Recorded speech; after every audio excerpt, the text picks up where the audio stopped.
Destaque final do professor Marco Antônio Villa. Muitos estão aqui no Brasil, muitos brasileiros, pessoas sinceras que acreditam no país, que querem mudar o nosso país frente aos tantos problemas que ele tem, especialmente nos últimos anos, né?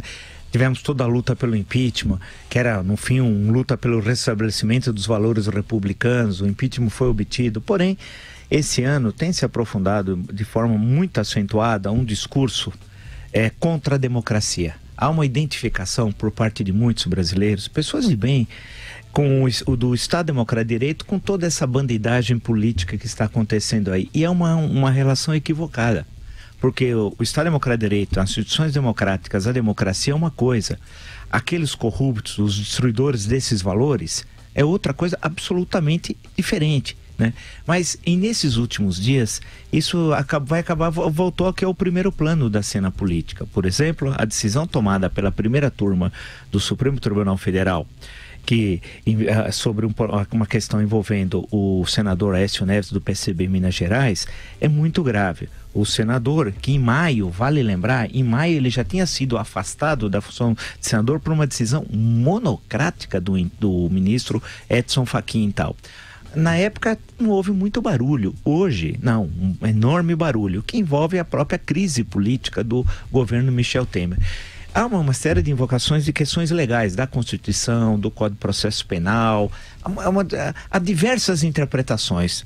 Tanto que foi uma votação rachada na primeira turma, 3-2, sinal que a interpretação é diferente dos próprios ministros da Suprema Corte, e pode ser que até o plenário da Suprema Corte tenha de se debruçar sobre essa questão. Porém, como determina a Constituição, tem o prazo de 24 horas para envio ao Senado. Foi enviado ao Senado. E tudo indica que hoje à tarde o Senado Federal vai apreciar a questão e deve descumprir a decisão do Supremo Tribunal Federal, criando, portanto, uma crise institucional muito grave, mas gravíssima tal, né? E aí chocando, portanto, o judiciário com o legislativo.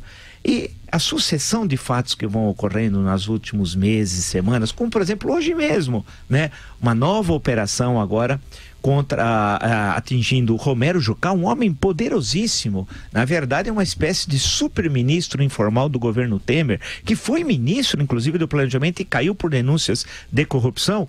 Jucá, seus filhos e enteados de Jucá são alvos da operação do Polícia Federal que apura desvio lá em Roraima, um estado muito miserável, de 32 milhões de reais sobre empreendimentos lá em Boa Vista. E essa ação de busca e condução coercitiva, tanto em Roraima como em Minas Gerais e no Distrito Federal, joga mais água na desmoralização das instituições democráticas, né? Porque, puxa vida, eu tenho certeza que hoje Jucá vai ter muitos senadores que vão se solidarizar com Jucá, que todo mundo sabe que é criminoso.